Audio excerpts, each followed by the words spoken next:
11 IPv6 coming to an ISP near you. Happy IPv6 day, everybody. So, why do I start with a piece of silliness like that? It's all marketing. That's the message from today. I don't have a product to sell you. Thank God. No pitch. But what I do have is something to share with you is a set of experiences using products with real people or real simulated people, depending.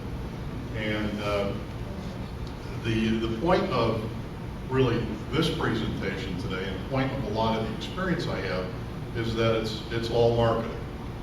And it's either all marketing or social engineering. You decide where on the spectrum social engineering starts or stops and marketing begins or ends.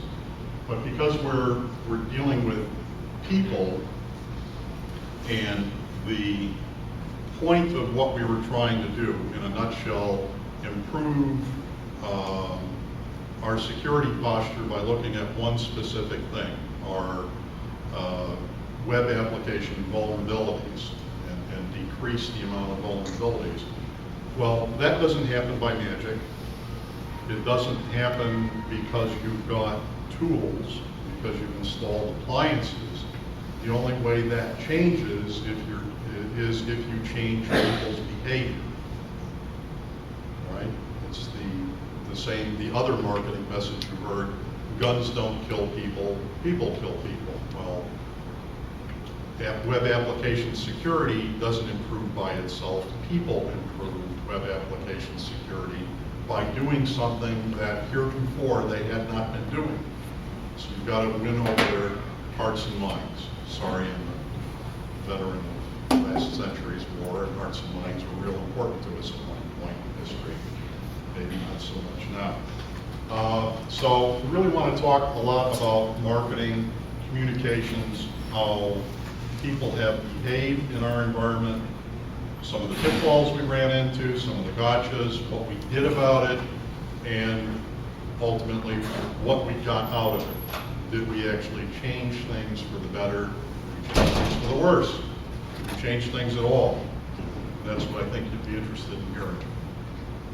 So, as I said, it's all about marketing.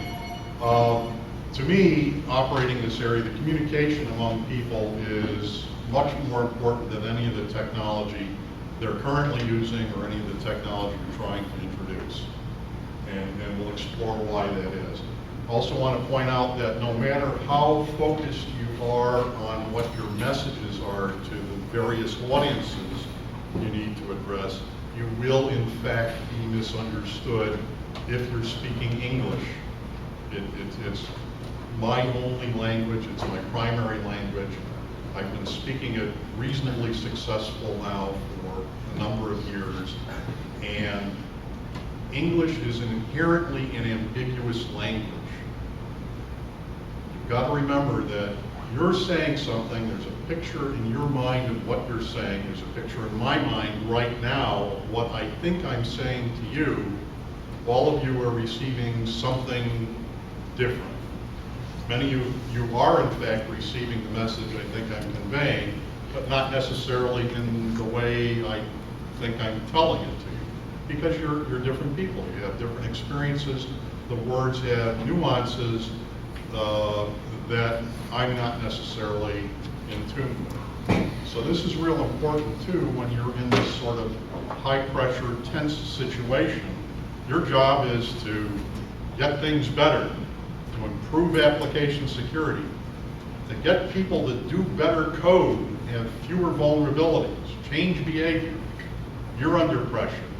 Developers are under pressure to do the things that they do with tight schedules, low budgets, function reps beating the dickens out of them because they didn't get it right, pressure from the executives wondering if they're going to meet their bonus criteria this year or not on the backs of the fungible work units that work for them.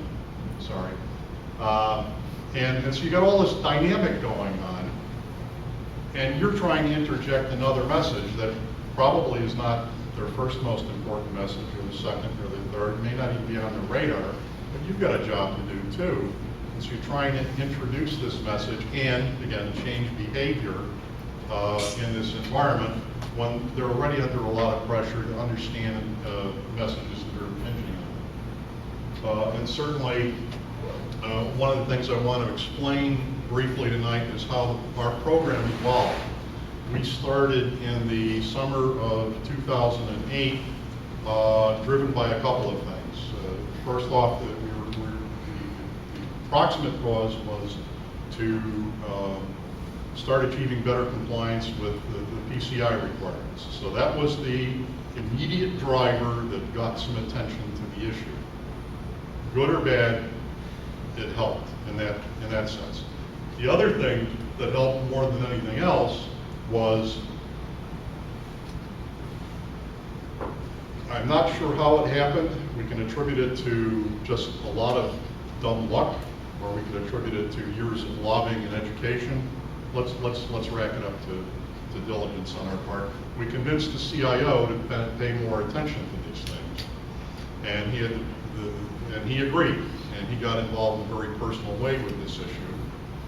So he wanted to know how, in fact, we were not only going to achieve PCI compliance, but seeing that the requirements were increasingly tight, and that we wanted to drive the cost of the compliance out of the process, like you do with any of these things. How could we maintain? How could we be compliant? Okay, well that's wonderful, but he says that's not really his driver. He says, how can we be more secure in our webinars? Forgetting what PCI thinks they want, and whatever the QSA comes in and thinks they can audit for. Are we actually demonstrably better off with this program? And can we continue that process rather than remain static? Can we have the organization demonstrate steady improvements to him? He was going to insist on that. So you go to all these conferences and you hear, get executive backing. Well, we got it right from the start. Again, I'm not entirely sure why, but I'm not looking a gift horse in the mouth. We had it right from the get-go, and we have it still. And it was absolutely crucial to succeed at this. We'll see why in a minute. So one of the first things we did in the summer of 2008 is craft a story for what is it we're going to achieve and how do we think we're going to achieve it. And the story right from the start gets a little complicated, and I won't go into all the details, but suffice it to say that we don't have a monolithic security team at UPS, and so we need to engage people from different functions and different parts of the organization.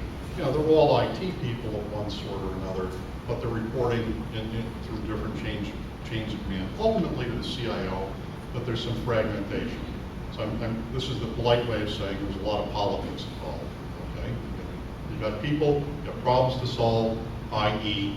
politics, right? So it's not a bad word. Politics is how you negotiate with people to allocate resources, you know, to get something done in a common interest. That's what it's all about. So just like marketing, getting your message straight, getting your story straight was real important, and I brought together a core group of people from the stakeholders, and we spent about a month working on our story, what we were going to achieve, how we were going to achieve it. And it became real evident that even from the beginning that our program was going to evolve over time. What we started with was not going to be what was going to be executing 6 months down the road, and certainly wouldn't resemble anything that we had in place a year and a half down the road.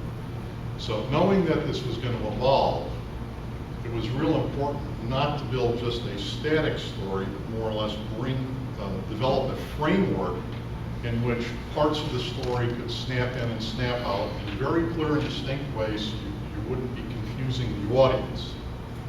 So you can say, okay, 3 months into the program, we've established some baseline activities, we've made some demonstrable progress, people are communicating well at that point, and then I would say, all right, it's time now to evolve one component of this program, and clearly this is what we're doing.